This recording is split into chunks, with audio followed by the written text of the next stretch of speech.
Hola y gracias por estar ahí. Vamos a seguir adelante en nuestro estudio del Evangelio de Juan y ya llegamos a la lección 23.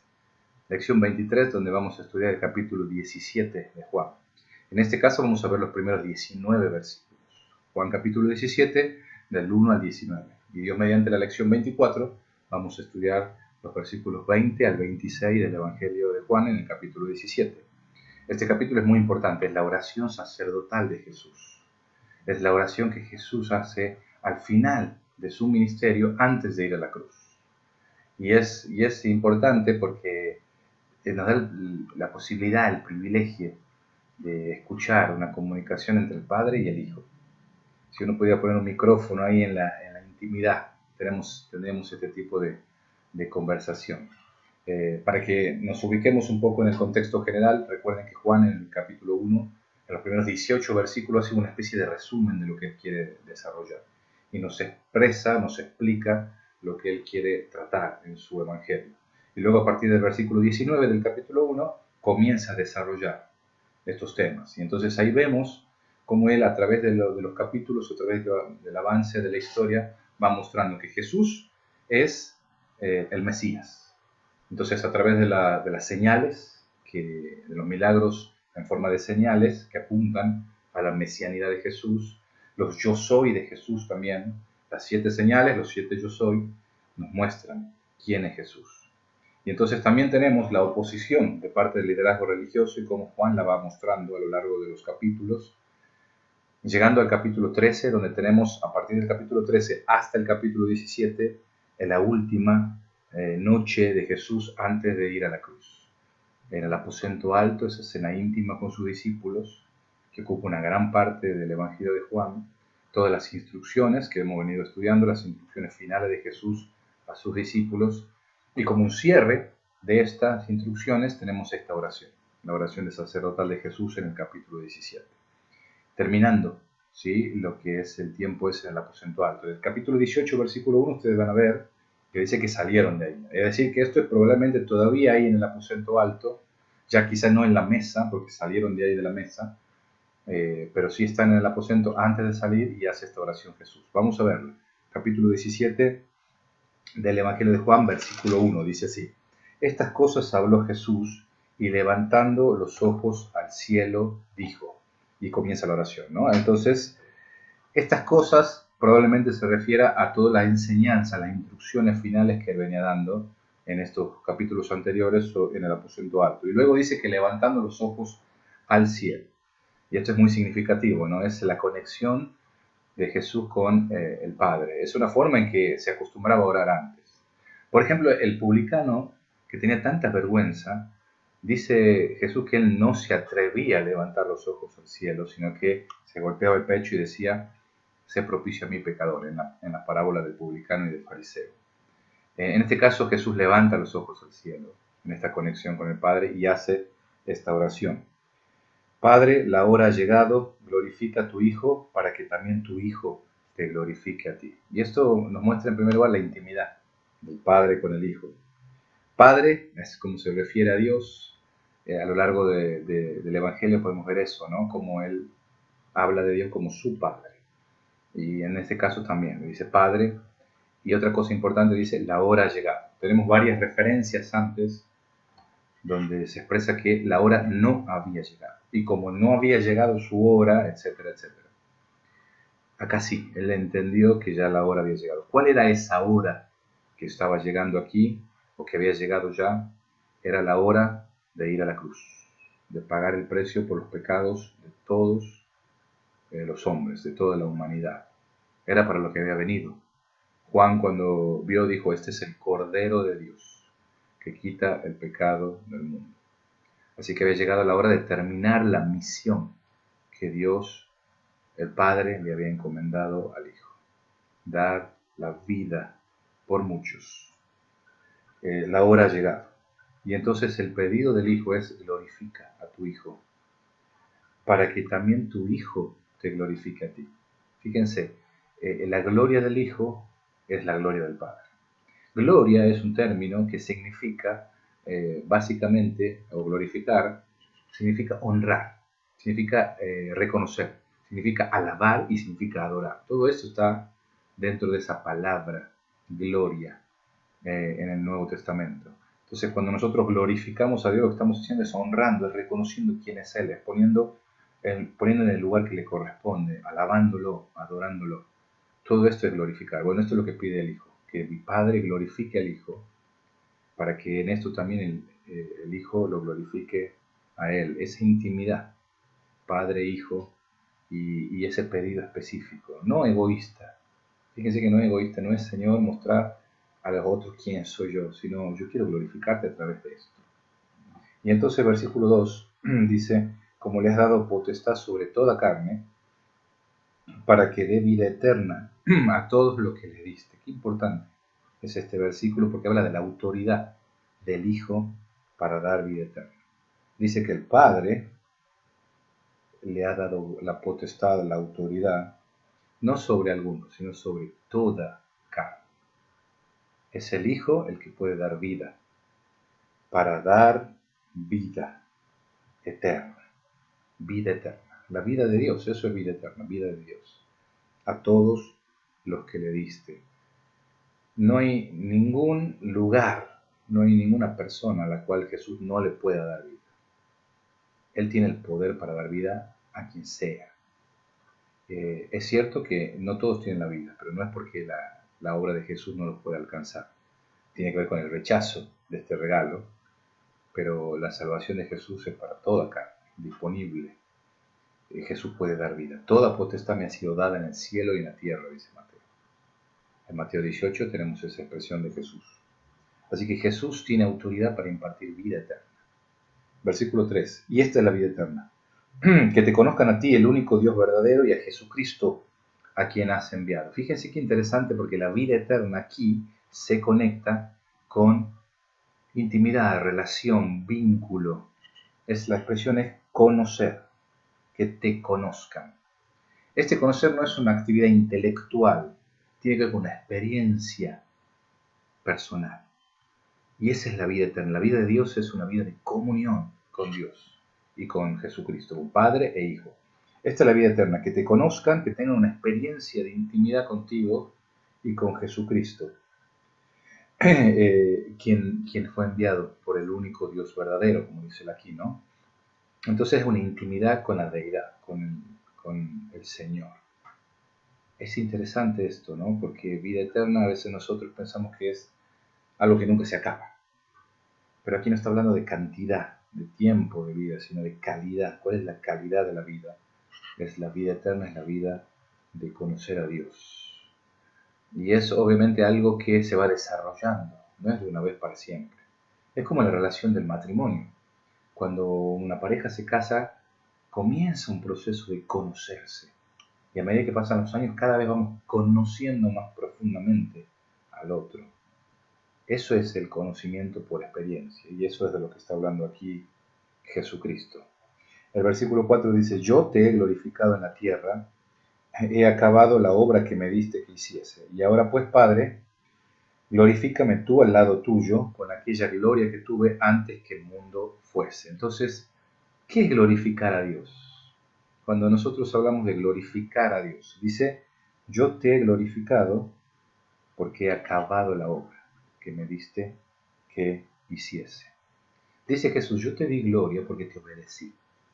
Obedecí y cumplí la misión que me diste. Esta es una de las maneras que nosotros glorificamos a Dios, a través de la obediencia, a través de guardar sus mandamientos, a través de hacer lo que Él nos pide. Cuando nosotros caminamos en obediencia a Dios, nosotros estamos glorificando a Dios. Cuando personas no andan en obediencia a Dios y solamente es palabras, gracias Señor, te alabo, etc., pero no vivo de acuerdo a esto que expreso con mis palabras, no estoy glorificando a Dios. Jesús dice, yo te he glorificado porque he obedecido, he hecho lo que me pediste que hiciese. Y ahora te pido, y otra vez entonces termina el círculo con lo que empieza, ¿no? Glorifícame para que yo también te dé gloria.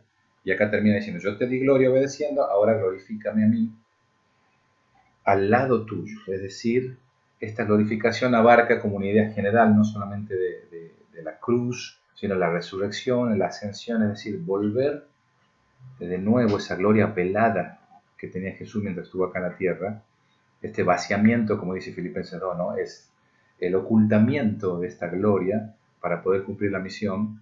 Entonces ahora de nuevo, esta gloria del Hijo que ya tenía Él, fíjense, esta gloria que yo tuve antes que el mundo fuese. Y esto es una declaración muy fuerte, porque el Hijo estaba con el Padre antes que el mundo fuese.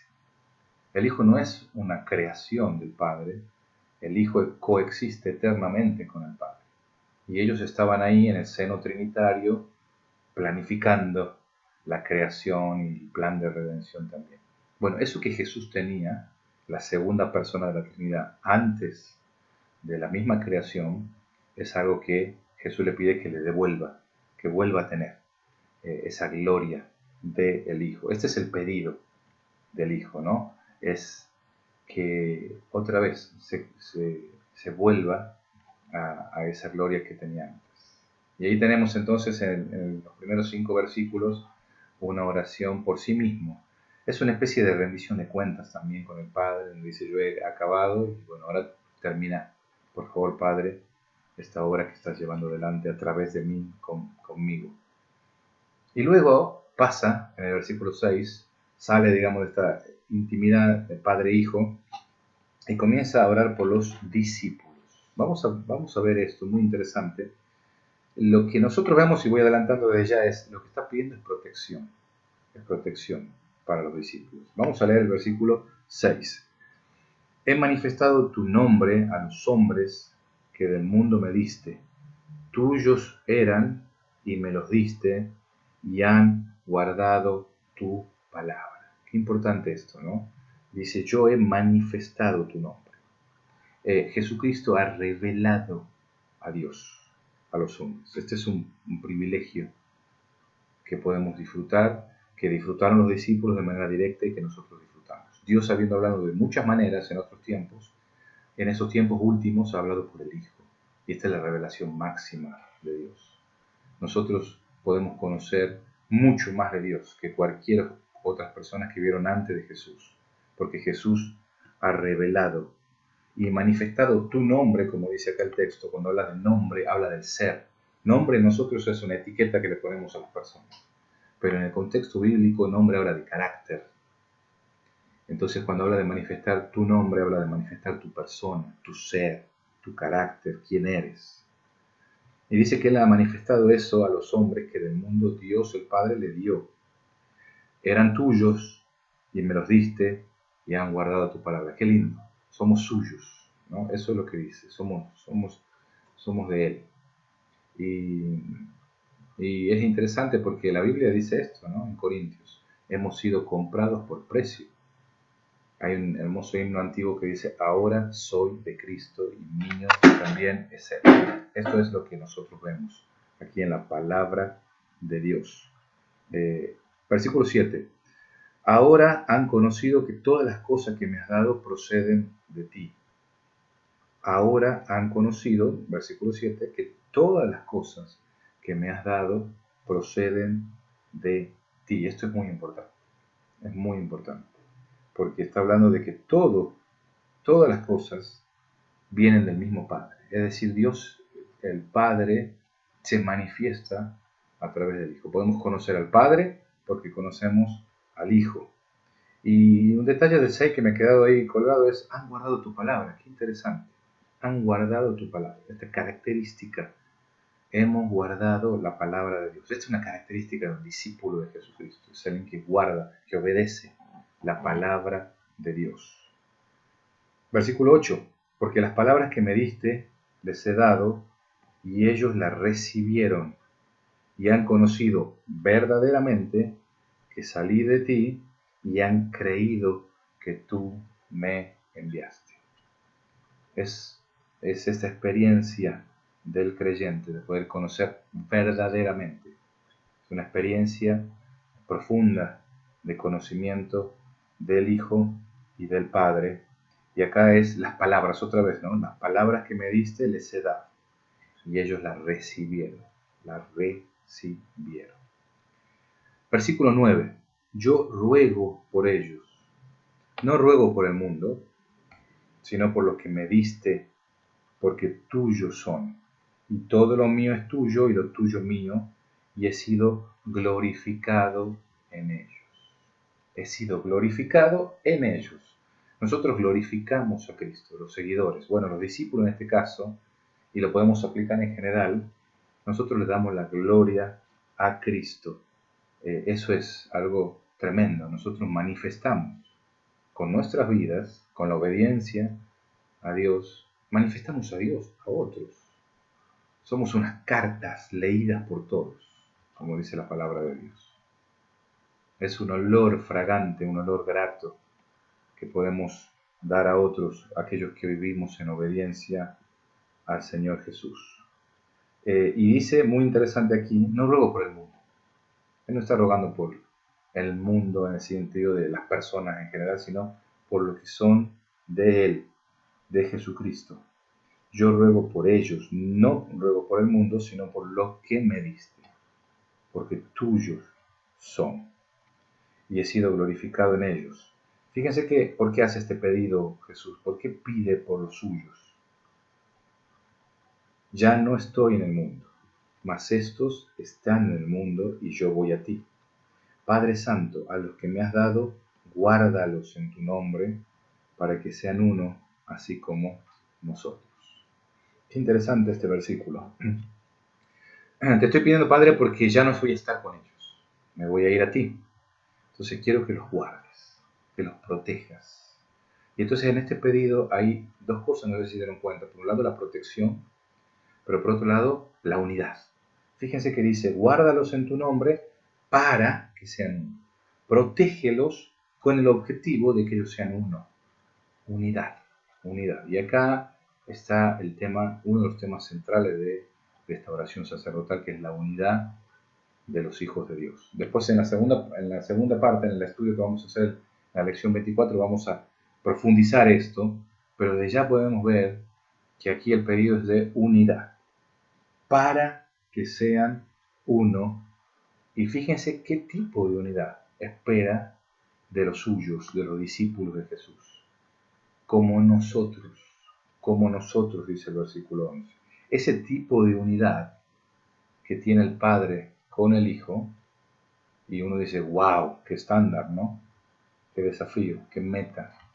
Es la que pide para los suyos, los que están en el mundo, pero no son del mundo.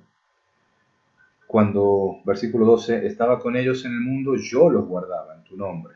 A lo que me diste yo los guardé y ninguno de ellos se perdió, sino el hijo de perdición, para que la escritura se cumpliese.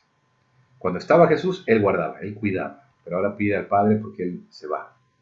Y esta respuesta no podemos dejar de pensar que tiene mucho que ver con el envío del Espíritu Santo para cada uno de nosotros. Ninguno de ellos se perdió excepto el hijo de perdición, como ya estaba escrito. Está hablando de Judas aquí, quien terminó entregando a Jesús. Pero los demás estaban ahí, estaban con Él. Y Él está pidiendo protección para ellos. Muy bien, ahí tenemos un poco un pedido de protección, ¿no? Padre, protégelos.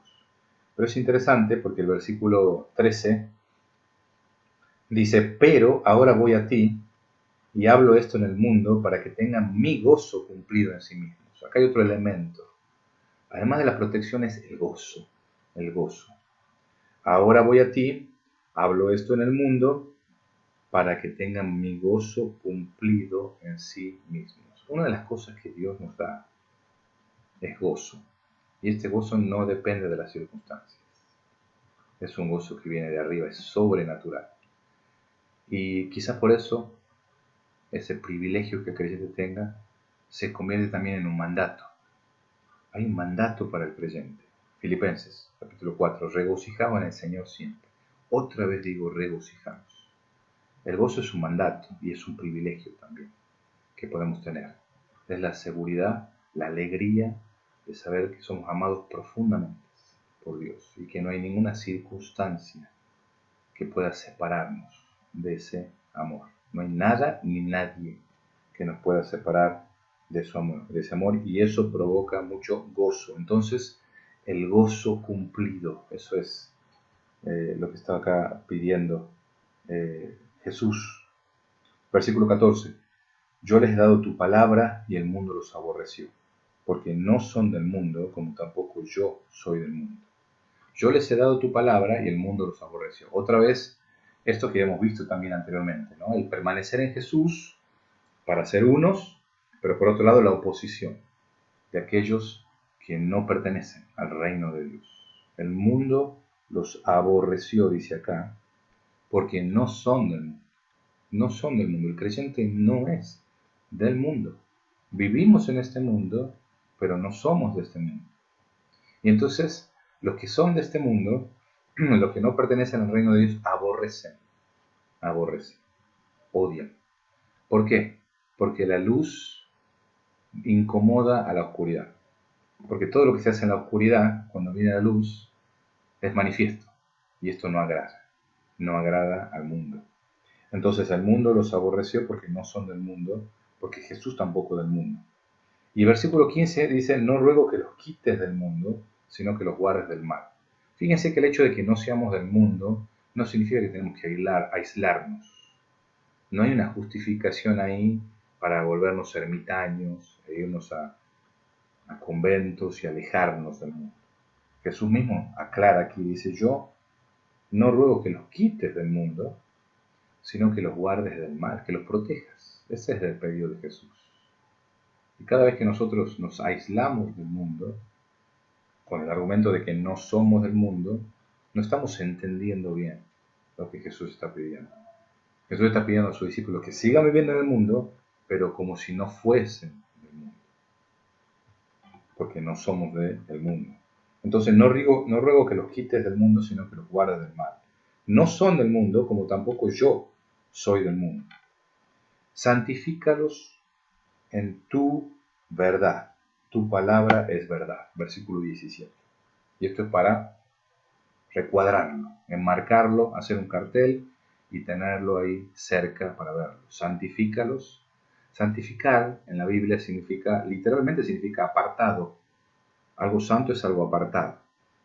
Para un propósito. En el desarrollo que uno ve, tenía un propósito lo santificado. No es que simplemente se apartaba, sino que se lo apartaba porque había un propósito ahí de servicio a Dios. Y con el tiempo también santificar significa pureza moral. También empezó a significar esto. Así que el santificarlos tiene que ver con apartarlos para el propósito, transformarlos, purificarlos. Todo esto está pidiendo Jesús ahí. ¿Y con qué? Dice, santifícalos en tu verdad. Tu palabra es verdad.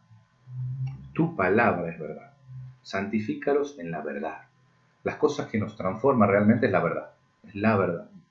Por eso yo creo que el proceso de transformación del creyente, cuando nosotros estamos yendo al Señor y siendo transformados, tiene que ver con un compromiso con la verdad, vivir la verdad. Y esto obviamente que se relaciona directamente con Jesús, porque Él es la verdad. La verdad no es proposicional, sino es una persona en la Biblia, es Jesús. Entonces, santifícalos en tu verdad, tu palabra es verdad. Una de las cosas que nosotros vemos en la Biblia es que el creyente tiene poder para vivir. Y entonces el compromiso del creyente es con la verdad. Es la lucha espiritual de fondo, hermanos. La lucha espiritual de fondo es una lucha de verdad contra mentira. Es creerle a Dios y no creerle a los engaños y las artimañas del enemigo. Versículo 18. Como tú me enviaste al mundo, así yo los he enviado al mundo. Y por ello yo me santifico a mí mismo, para que también ellos sean santificados en la verdad. Me gusta estas definiciones finales, ¿no? de esta sección. Como tú me enviaste, yo los he enviado al mundo. Es un envío. Así como el Padre había enviado al Hijo a cumplir una misión, el Hijo nos está enviando con una misión. Nosotros tenemos una misión. Los discípulos tenían una misión. Y nosotros también. Tenemos una misión de parte de Dios. Esto es lo que dice también un poco Efesios 2:10. Somos creados en Cristo Jesús para buenas obras, las cuales Dios preparó de antemano para que anduviésemos en ellas, para que caminemos en ellas. Entonces tenemos un propósito. Dios, Jesús, nos está enviando con una tarea. Y el 19 no es muy claro, ¿no? Es un poco misterioso aquí en esta expresión.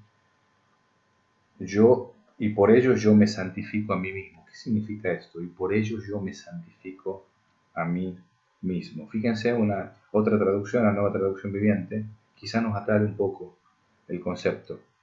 Dice así: y me entrego por ellos como un sacrificio santo para que tu verdad pueda hacerlos santos. Me entrego por ellos como un sacrificio santo. Y por ello yo me santifico a mí mismo. Esta idea de Él, este poder de Jesús entregado a sus discípulos, para que también ellos sean santificados en la verdad, para que tu verdad pueda hacerlos santos. Esa es la verdad que nos transforma, es la verdad de Dios. Y cuando nosotros caminamos en la verdad, somos transformados, somos cambiados, crecemos. Este es un gran desafío que tenemos cada uno de nosotros.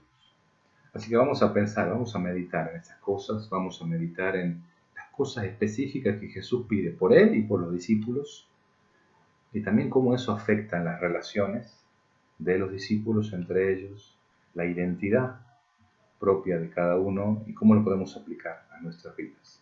Que Dios les llene de sabiduría al pensar en estas cosas. Amén.